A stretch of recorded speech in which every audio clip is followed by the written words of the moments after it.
Hello, everyone, and welcome once again to Emma and Kevin.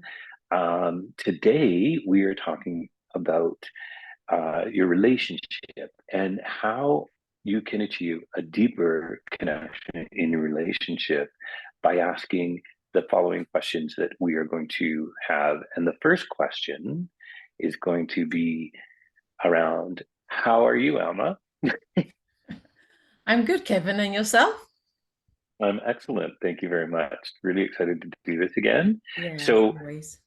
Emma, today we're going to talk about, our relationship and getting a deeper connection and some of the things that um, relate to what we've gone through in the past and watching and relating to what our parents did in terms of their relationship and how we've actually, picked up some of those things, which, we always do in not only our relationship but raising our children and going about the achievements in our lives and such. So we're going to do that, and we're going to talk about that. And one of the first questions I'm going to ask you is, what are some of the mistakes your parents made that in their relationship that you do not want to repeat in your relationship, and what are you doing about it to do it differently? Oh my God. Um, my parents made a few mistakes that led to their separation and eventually divorce. So there's quite a few things that I could pick. But Hmm. one of the first things that come to mind as you ask me that question is that they went long periods of time angry with each other and not talking Hmm. to each other. Right. So they can coexist in the same house. And maybe they had a month where they had a Yeah. disagreement. The communication wasn't that open, and therefore they stayed separate and distant from each other. So one of the habits that my Wow. husband and I have is that we never go to bed angry. Whatever happens, even That's if we good. haven't resolved the issue, we haven't found maybe common grounds yet, it is to Hmm. be continued, but we don't go to bed angry with each other. And that's something that we decided we don't want to repeat history, or, it's really important that we leave Hmm. the argument because we're still a couple in love. We're just in conflict, Yeah. right? So we can Yeah, solve the conflict exactly. later, but we have to always come back to being a couple in love, and we'll sort the conflict out in the morning. Yeah. Hmm. That's a pretty common issue for a lot of couples, actually, when you think about it. Is I don't think everybody does practice that rule, which is a very good rule. And I know, like, I do it myself, and I make sure that it happens, because it's like a snowball. Mm. So if you do it once, you're going to do it twice and three times, and then, similar to what your parents experienced, Mm. it you go a month and you're not talking to each other, which is crazy, right? Like, I mean, we even as children know that that was not a good idea, Yeah. right? Um, but there are times as an adult in a relationship, and I've Mm. been in a few, where that I know that my my father and my mother were madly in love with each other, and they did. Honestly, I don't recall them ever having a lot of issues, but I know that after my father passed away, my mother remarried. She married a gentleman that was a completely different person than my father, Mm. and he would he would his whole life was spent outing, I think, and not speaking to people, but not able to deal with any kind of conflict, like, in the sense that it was resolved. Mm. In terms of, like, his resolving of it was just shutting it down, Yeah. right? So even if my mother wanted to do something differently, she wasn't able to. But You he will was like that open. with everything, Mm. right? So that, like, it was something that, for me, I thought, I'm definitely do not ever want to live my life this way, right? Like, it's just wrong, and you knew it was wrong. But there are circumstances and times when people struggle in the relationship, and sometimes it does happen. So what are some of the things that you think, maybe, like, if you do find yourself in that situation, how do you get around it? Like, how do you work around something like that? I think you just take it one day at a time, and you have to make a conscious effort to focus on what you love about the person or what you love about your relationship, as opposed to the conflict Yes. issue that's facing you. You have to assess, right, where have we come from? What have we overcome? Because that helps you to see that, Mhm. well, we got over a similar obstacle. Most arguments are a repeated theme anyway. It might show up in Yeah. a different way, but whatever maybe there's a difference in your value system, it will show up in conflict.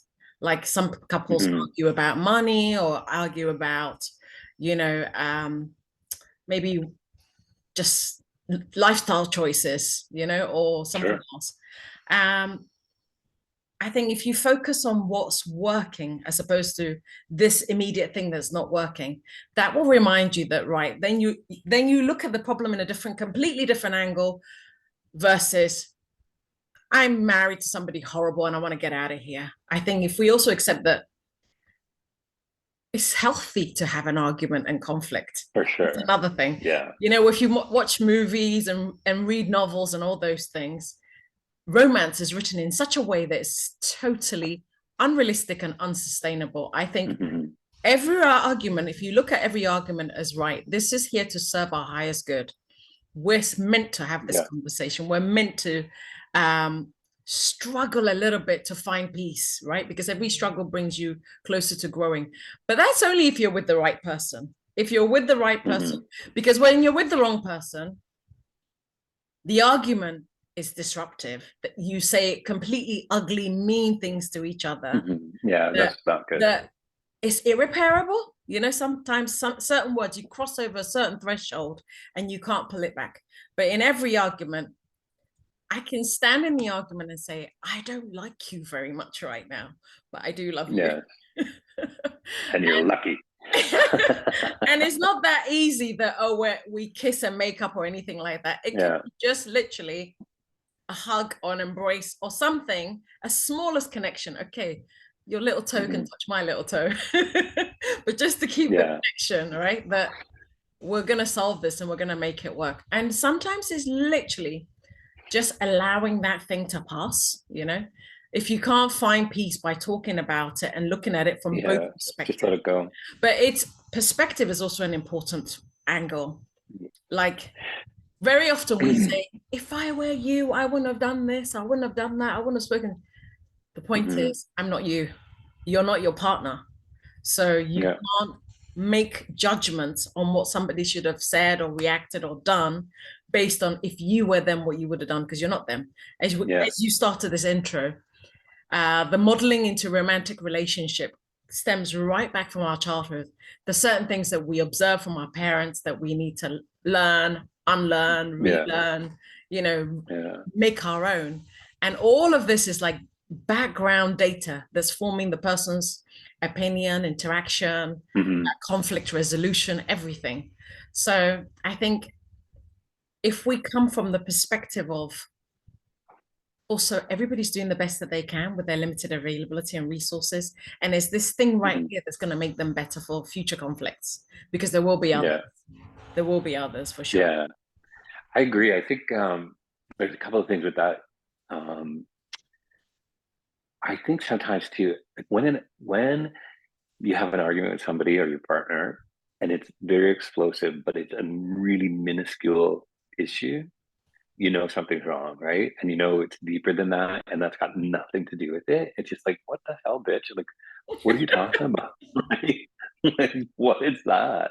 Since when was that like this level of an argument, right? Yes. So, so it's a pretty clear sign something else is doing, and you know what? You're gonna know what it is because you know it's something you are both not addressing. So Yeah. that's like a little telltale sign to keep an eye out for. Yeah. But I had a partner once, and this I found this to be the most annoying thing ever because every time he would start a conversation to talk about something, it was what you've done wrong is, or what you should have done is, or that was a mistake. So, but there was like no, it's just like it basically was to shut you down from even contemplating defending himself, right?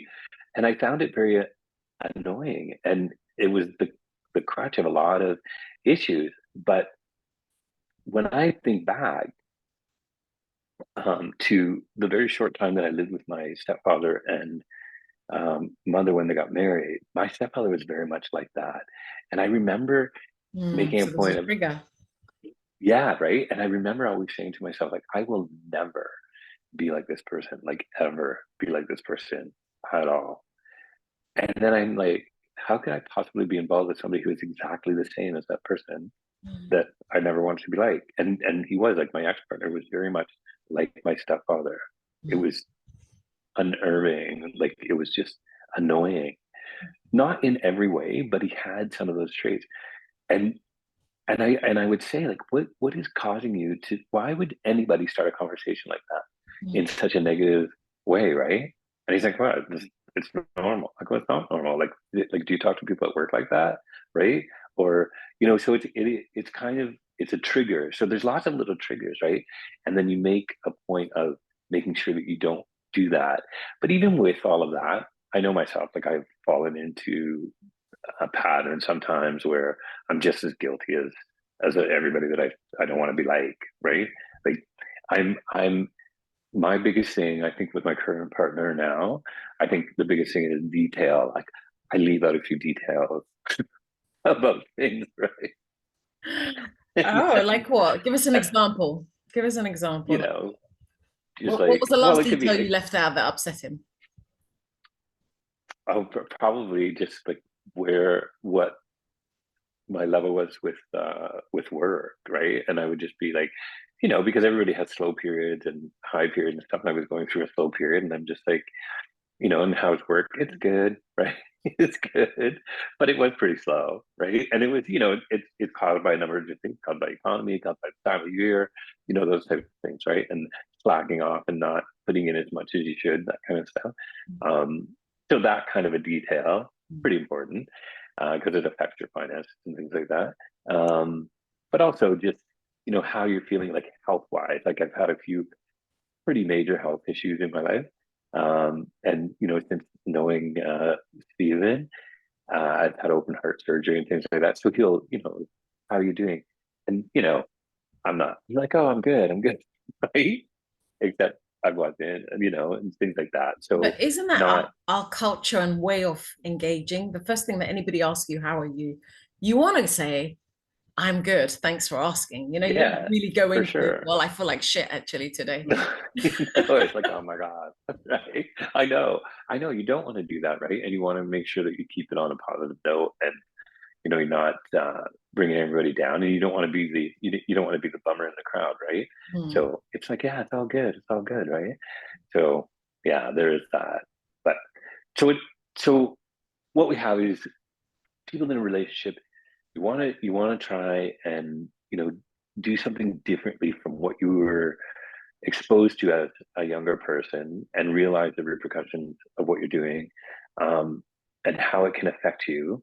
So, so I think, like, in terms of looking at the mistakes that your parents made, how do you actually how do you go about changing that? If you find yourself in a situation where you're actually exuding some of those examples that your parents set for you, how do you change it? What do you do? Oh God. So many things, Kevin. Okay, so I gave you one example of anger, but I think to help you to understand how I've changed it. My parents are both Ghanaians, and they're from a tribe that exaggerates inferiority for the male and makes the woman very submissive. So Right. um, my mother didn't find her voice within herself, and she didn't find her voice within her culture, and she used maybe religion and male uh, dominant roles to sort of Hmm. um, basically not express herself.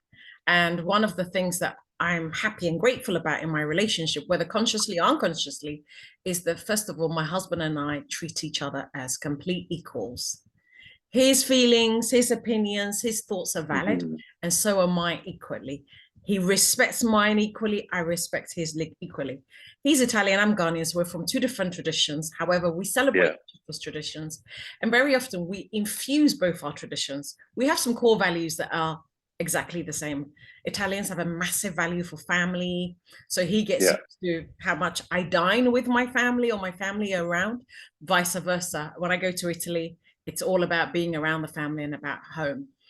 Um, and also how we raise children, Kevin.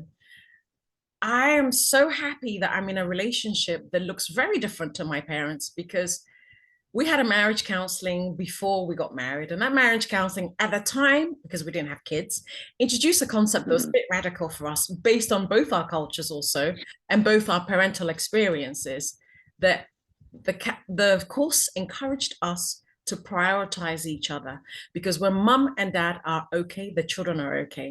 My parents used to prioritize the kids. Everything they thought was the best thing was Mhm. put the kids first, put their needs second. Yeah. But I'm so happy I got that schooling because putting the kids first, the kids will always be all right when you are all right. But when you're the caregiver, Yes. when you're the person that's supposed to be full to, inspire Mhm. the kids, love on them, nurture them, bring joy to the household, but there's no joy in yourselves as Yeah. individuals and as a couple, children become miserable because they can observe that mum and dad are not good. Mhm. So that's another big thing that my husband and I make time to continue dating each other almost. I'm the boring one in a Nice. relationship, to be honest with you. Like this weekend, he said to me, right, I want you to come to Houston with me because I know you love Joel Austin. I don't know what to get you for Christmas. And I think just going to Houston for the weekend will be great. Get your brother to look after the kids. Oh, but but And you but said no. that's not Wow. enough time to plan and think. And he's more spontaneous. He's more Yeah. the 20-something-year-old man that I met for the first time, and he That's great used to though. date me in that same way. So really, it's also about making time for each other, to have some alone time, Mhm. to have date nights, to do things in common. As an entrepreneur, Kevin, I'm not gonna lie, I work a hell amount of hours. You know, Yeah. first thing in the morning, I might have something to do, sort out the kids. I'm combining both, right? Motherhood Yeah. and my career progression. And so I'm working on myself, I'm working on my business, I'm working on my kids. It's all happening at the same time. I have several projects open to me, but I also make my relationship a project that deserves its own attention and time, Mhm. because whatever's not growing is dying. And I am who I am today because I have that relationship illuminating me, uplifting me, empowering me. So to be the kind of mother that I want to be, because I think it makes a massive difference. A mother nurturing children because she is so loved on by her man, than what I saw from my mom as a single mom who, whether my dad was present or not present, she was always alone and Mhm. she struggled. So yeah, I'm happy and grateful for that. That's interesting. I mean, I'm going back to what you said about having a marriage counselor before you got married. What was the precipice for that? Like, who brought that up? How does that even happen? Okay, so we wanted to get married in a church, and the criteria Hmm. for the church was that if you want to get married in our church, you have to go through Oh, this counseling okay, yeah, program. It was like an okay. 8-week course. They wanted to teach you Hmm. everything from finances to having children to all Right. the common things that lead, well, one in Hmm. what is the statistics like? One in every 3 marriages ends up in divorce, and they wanted to avoid that. So let's paint you a picture of what real marriage looks like, Right. and they talked Okay. about things that we hadn't had that argument. We've been together for 7 or 8 years. So even just going Hmm. like, oh, we're never going to argue about that. We're always going to be in common about that. Until Yeah. maybe 20 years later. Oh yeah, what did it say in that chapter? I might need that now. Like, where's that book? Where's my book? I'm not finished with just 1 minute. 1 minute. I have to get my book. I need to recall my notes because I wasn't paying attention, but I think she said something about, arguing about this or that. So yeah, Kevin, Cool. and I think also here's the big thing, right?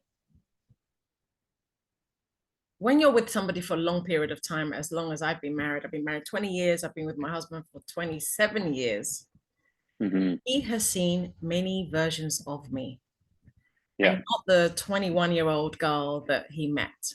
He's seen many Yeah. versions of that girl, Exactly. from being a young maiden to being a mother to being a business owner to, you know, now almost a 50-year-old. And what I really appreciate is that thankfully he's fallen in love with all those new versions that end up in his bed. Hmm. Supported me and he's believed in me, and he's allowed me to Yeah. just take space and just discover who I can be, and That's in great. the reason I'm citing all those various chapters, it came with a new version of me. It came with like a reinvention of me, which obviously would affect our relationship, because whatever was a Hmm. priority then that he said I do to that, my priorities have Hmm. shifted also. My goals have shifted. Yeah. But what's really cool is that my husband's also not as much as me, but gently into personal development. So we get to do things like Tony Robbins and, go to Yeah. certain events together. So we're both growing together. And it's not like Hmm. I've grown and evolved into a certain version that he's left behind. We're kind of growing at the same, a That's similar cool. pace, as a similar pace. And I think Yeah, no, that's good. Very important. that's really Yeah. important. Yeah. That's amazing. So, um, kind of moving on to the next topic or question. So, when your parents like were expressing anger or sadness or shame or something like that, like where, like, did your parents feel that they were acceptable emotions? Did they feel that it was okay to have anger and sadness and shame, or um, you know, if not, like, what were the consequences of doing that, or having that, or showing that? And then, how did that affect you? Like, what kind of Mm, changes um, or whatever? Unfortunately, my mom didn't show too much anger because, as I said, culturally, she didn't really have the voice or the Hmm. opportunity to really explode with her anger or express her anger. However, my dad did. And my dad did to the point that very often it wasn't right. He overstepped the mark. Hmm. So Right. from an early childhood, I do remember seeing parts of my dad's explosion of anger that now, with Hmm. the insights and wisdom that I had, I feel like my dad was going through something that he never seeks support for. So, when you said, Right. okay, if the tiniest thing triggers something, there must be something behind. Yes. Definitely Yeah. was And something that's, behind. My dad yeah. was always wanting to go back to his home country. And the fact that he was a refugee and he had to lower his standard of living or Hmm. his status in life or his career goals and aspirations didn't match reality. I think that my dad suffered from some frustration that Sure. would make him explode or be more angry or frustrated. Hmm. And I remember sometimes crying at night, being in bed, hearing them shout or put pillows on my head to Hmm. think, oh, I wish they would stop fighting. Oh, I wish they would stop arguing. In that way that Yeah. disturbs many Yeah. children. There's so many families Hmm. in conflict, so many couples in conflict. So I think Hmm.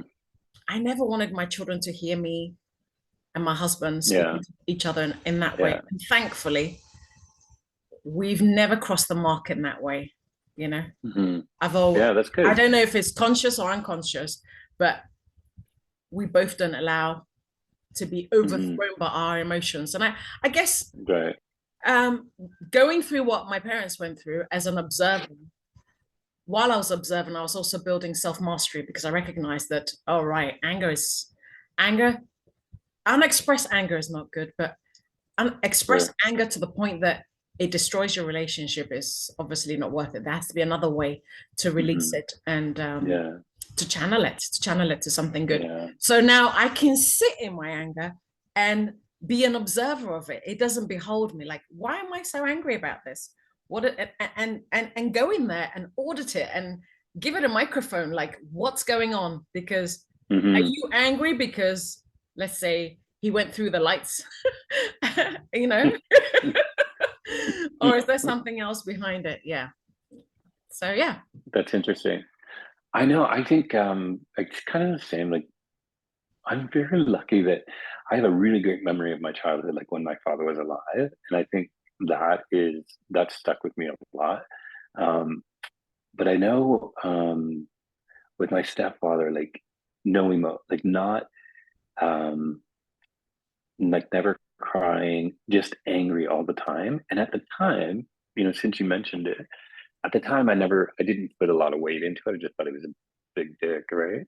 And then now, now when I think about it, because I've grown, it clearly was like he was upset. And then when you think about his life, it was horrible. Like he had a really disgusting life Mm. in that his father left his mother just one day disappeared. And then his mother adopted children. She was a remarkable woman, but he had a lot of anger. Like he was just always angry. And I never really looked at it beyond that for a long time. Like I reconciled that a long time ago, but at the time, when growing up with it. And then with my mom, I never experienced her angry until after my father's death, and even before she like remarried. She was angry a lot after she remarried. But when just and again, not putting it in perspective, right? But when, 5 kids, single mother, broke, that kind of stuff, right? I remember the first time I ever heard my mother swear, and, and it was the entire room just froze, right? And we were, typical 4 boys, right, in one room, Four just boys. wreaking havoc everywhere, right? Strong lady. Jumping over bunk beds and everything. And then my brother missed the jump, smashed on the dresser, cracked his chin open, bleeding everywhere, right? And my mother coming in, and I remember my mother saying, and just, I've never seen her angry. And then I remember standing there and and everybody just froze for a brief moment, but Oh, then knows we how to all started, swear. What were you shocked about? and Her anger or the fact that she can swear? both that, like, I don't even know, how did she even know that word, right? But then the whole, like, all of my brothers and me, we both, like, we all sat there in shock, but then started laughing at the same time too, right? Like, just, oh my God, we've never seen her sweat. Right? Yeah. And then, um, and you could tell she was embarrassed, and she left the room, right, to go and get stuff for my brother, and then he ended up getting stitches and everything. Mm. But yeah, I can't imagine, like, at the time, what she was dealing with, like so much pressure, right? Like Yeah. just trying to keep it all together and then just exploding. Um, but yeah, and I tried very hard not to do that with my kids, but my kids were very difficult, and my kids put me through experiences I never thought I'd even survive, let alone be nice about. So it was hard. It was really difficult. I showed as much love as I could possibly show, and I love my children very much. But I'll tell you, they tested everything I had in my body. Mm. So I don't, like, when I talk to them now and we talk about it, they don't have a negative thing to say, like in terms of, you're a shithead or whatever. It's all positive, but it was hard. Like I found it very hard because I was so determined not to display some of the things that I saw growing up. Mm. Um, What but made it it was hard? difficult. What made it hard? What did you go through that made it hard? Just the way the things that I went through with my kids it was just really hard. Like they were, my kids are wonderful, but I adopted them. They had a lot of real issues with coming to us. And then so there was drug and alcohol addiction and like all kinds of stuff, right? There was like violence, there was guns and knives, Oh, but wow. not as right? So on occasion I did raise my voice, right? Quite Um, understandably. even though I tried not to. But yeah, it was trying.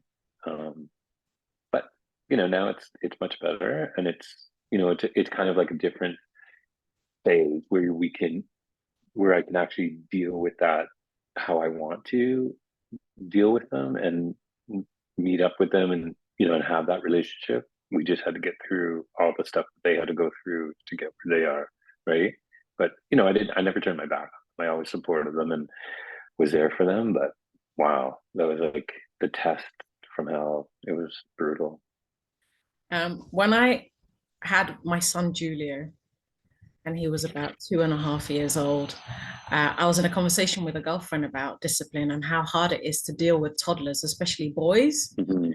So Yeah. the conversation about smacking came up, and would you smack your child? And I was like, hell yes, because us talking about us talking about smacking was Yes. very normal in my household. Actually, in Ghana, your neighbor will smack Mhm. the child for you if he saw the child was misbehaving and tell you about it. Oh, I just saw your son climbing over the gate and I smacked him. Thank you. That's what we would say. So anyway, I mean, Yeah. um, and my girlfriend at the time, she didn't have a child. So she said, "Oh, Amma, you shouldn't smack. You should sit down and explain to the child what they've done wrong and, you know, compromise and negotiate." And right. And so when she had her son and he was 2.5 and going through the terrible twos, I said, "How's that not smacking thing going?" She said, "It's gone out the window." I've told him 10 million times and he won't listen. So the only I thing to know. do is to give him a smack on the ass. Did you ever smack your kids? I did. I was just going to tell you this story because I never, um, as children know, just I don't know why. Like they could have used it a lot, but I do recall one time my younger son. He was not getting in the car, and we were late, and we had to go. And literally, like I took him by the arm and I put my hand on his butt and I put him in the car, right? And and that, like, he was just pouting and screaming. He wasn't very old. And he had this big thing about being in a car seat anyway. He felt that it wasn't necessary and he should never have to sit in it. And then, and that was like probably the only time I really actually physically put my hand on his butt, right? And then, and then like I sort of got it was like 3 or 4 years later, and we were just having dinner, and we had some friends over, and then they were talking about an issue with their kid, and then Richard says like, "Do you remember the time you beat me and threw me in the car?" I'm like, what? That's what he And recalls. that was his version of it, right? And he laughs now because he knows that was just total crap. But he used to tell everybody all that time, "Oh yeah, my dad hit me once and threw me in the car." It's one thing, maybe dealing with your own childhood trauma, but there's also a lot of Mhm. trauma in parenting and what your kids Yeah, put you through and how this yeah, beautiful, crazy, mad, bumpy ride of yeah. parenthood can Hmm. introduce you to so many I different never, versions of yourself yeah, and you grow I so never many hit them as, skills. yeah, I never hit them as children, but as teenagers, it was much more physical because of the circumstances, right? Um, so it was different, and it I was can't hard to. imagine your children being physical with you, bearing in mind you're a giant with all those muscles. Were they not intimidated? I think when they were not influenced by what they were influenced by, yeah, right. But had no fear when they were. I mean, you know, I could be honest and tell you exactly. Like my one son actually stabbed me, Oh, wow. right? So like so there was physical stuff, you know. So it wasn't pleasant, and many brawls, many times.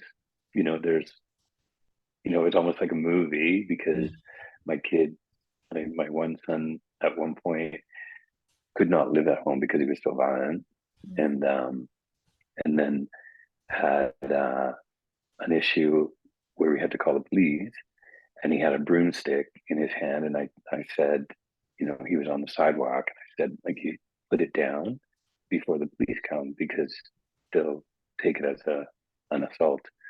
And he's like, I don't care, right? Whatever, right? And then of course, so he put it down, and I'm like, good, just leave it there. Of course, when they came, he picked it up again, broke it in half, and then they just charged him, right? Like just put him on the ground like in 2 seconds, right? So, um, but it was like the Kevin, beginning of a.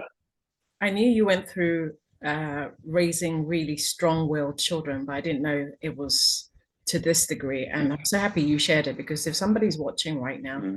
and are going through their raising Mm-hmm. strong-willed teenager, Yes.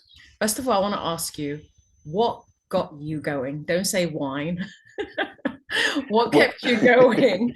And also, what have you learned from going through that? Because we grow from the stuff we grow from the stuff we go through, right? So what kept yeah, you going and what have you learned afterwards?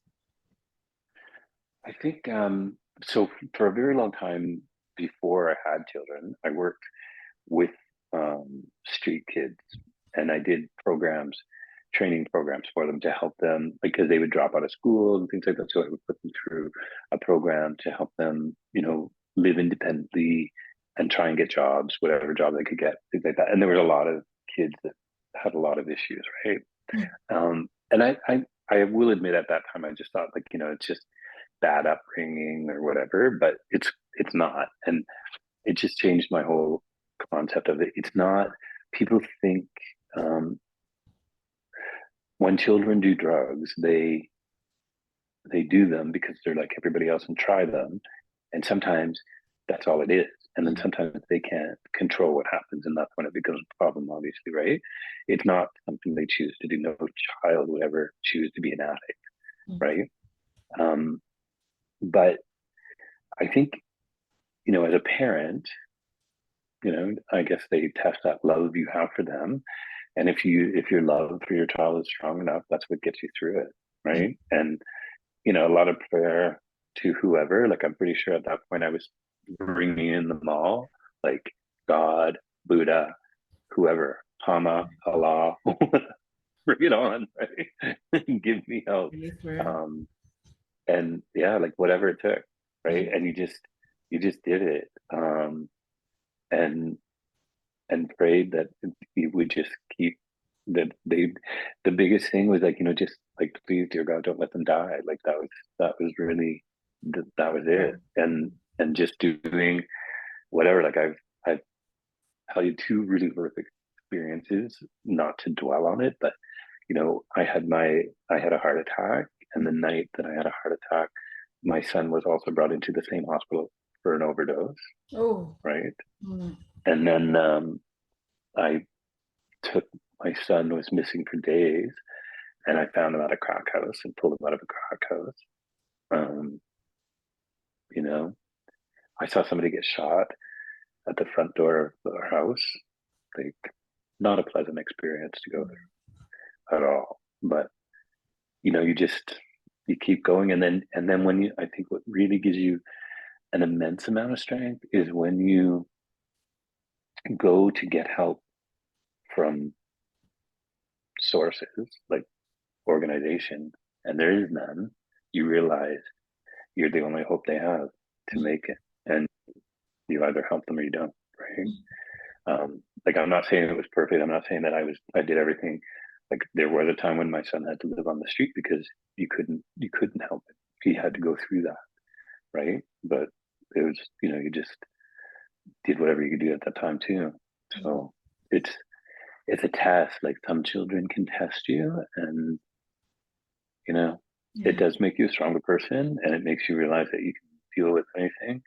And, like you can literally, like I don't feel invincible, but I mean I know that most things in my life, they're not going to have a big effect on me. Mm. You know what I mean? Like, oh, I think I can get through that. Yes. Like, you know, Well, so it does make you strong that way for sure. there's a reason for the strength that you have to carry your clients and to step forward in this world to be the kind of coach that you are, Kevin. And I really admire you, and I have the tallest level of respect for you for what you've gone through and what you're willing to share about your vulnerability to encourage and Yeah, for support sure. others. And I also love that you talked about accessing a higher power or source or divine or something else to Hmm. help you navigate challenges. Talking about what we got from our parents and what we're taking away and leaving behind. My parents were both beautiful Christians. I was Hmm. raised as a little girl going to church every Sunday. I absolutely dislike most of the churches that my parents took me to. First of all, the way we had to dress in our Sunday best, and I was a real Yeah, I was a real suit, tomboy. I wanted tie, to wear trainers and a t-shirt, and I really. had to go in a frilly dress. and just sit and behave in a certain way. And it's only like last weekend in church with my husband and my own children that I realized my dad always said to me, when I die, the thing that I leave for you that's more valuable than anything I can leave behind is if I can get you to love God, you know, and understand that whatever you need, you can access it that way, you know, courage, strength, resilience, confidence, whatever you're lacking. If you can just understand that, if you can understand who you are and whose you are, not just his, but God's child, it will help you to navigate some of the most challenging situations that life will find you. And you'll be able to understand that I can go through hard and difficult things and overcome.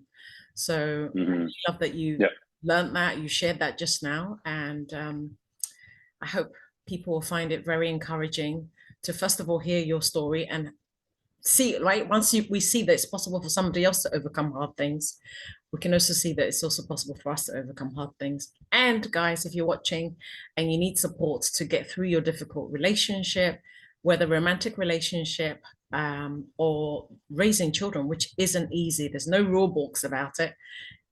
Every child is completely different anyway. So if you had a manual for parenting, you'd need to write one. It wouldn't work twice. You need to write your own anyway. Yeah. It does help being able to sit with somebody to talk about what you're going through. And that's what I really appreciate about our generation of parenting.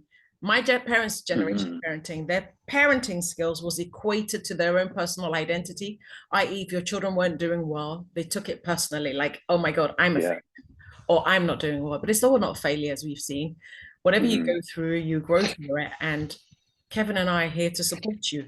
Don't suffer alone. Don't go through it in silence. Reach out to us.